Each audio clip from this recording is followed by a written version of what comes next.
Let's do this!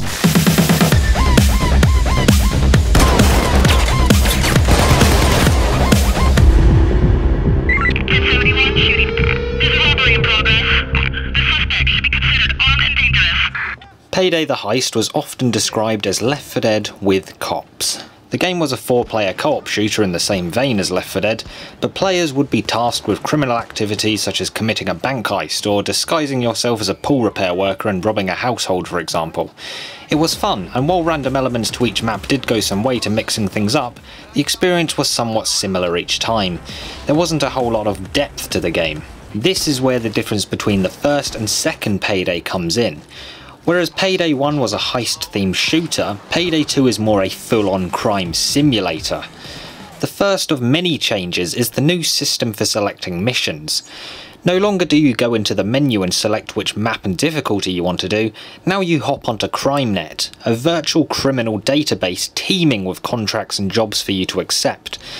As you level up, you'll unlock harder, more lucrative contracts that span multiple days, but as a new career criminal just starting out, you'll have to embark on quick, small-scale jobs such as raiding a jewellery store or smashing up a mall for loose cash. Although it can be slightly irritating when a particular mission and difficulty you want refuses to pop up, I reckon it was designed this way to discourage players from spamming the same heists over and over again, though at times you can get lucky and the same heist you want keeps appearing. If you've played the first Payday, you'll already be aware of this, but I should point out that Payday 2 doesn't have any overarching storyline, so it's okay to play the levels in any order. This is purely a gameplay driven experience. Plot and character development take a back seat here. In contrast to Payday the Heist, not every level sees you gunning down wave after wave of cops. Payday 2 actually introduces a stealth system, and although not every level supports a quiet approach, the vast majority of them do, and managing to pull off the perfect heist without seeing even a single cop is such a rewarding feeling. To help you accomplish a successful heist, there are a number of unlocks to improve your odds: gadgets, skills, and weapon mods. Payday 2 features 4 skill trees: Mastermind, Enforcer, Technician and Ghost, and the first skill point you spend in each tree will unlock a gadget, and as you level up and earn more skill points you can then spend them on additional skills. The Mastermind unlocks a medic bag, the Enforcer gets an ammo bag, the Technician gets a trip mine, and the Ghost has the ECM jammer used to disable cameras and guard radios for a short period of time. The Mastermind is sort of the leader of the group. He's the crowd control guy, and he can get more cable ties to take more hostages, and he can get low-level guards to arrest themselves instead of having to kill them. The Enforcer is the heavy. He unlocks more health, better armour, and specialises in weapon skills. The Technician is the guy who deals with the drills and explosives, and finally the Ghost specialises in stealth and prep work before the heist kicks off. The good thing about the skill trees is that players aren't locked into just one, but can mix and match skills from each of them.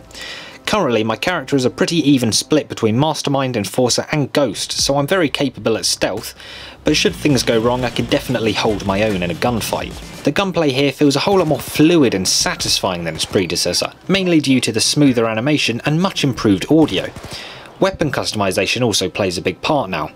Where in the first Payday, weapon scopes and high capacity magazines would unlock and apply themselves to your guns as you leveled up, you now unlock attachments and can add and remove them as you wish.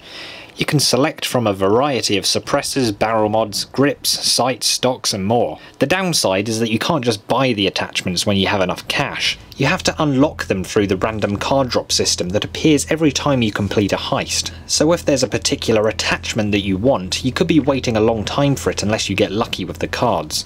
The same goes for mask customization. You have to unlock masks, materials, designs and colours through the card drop system.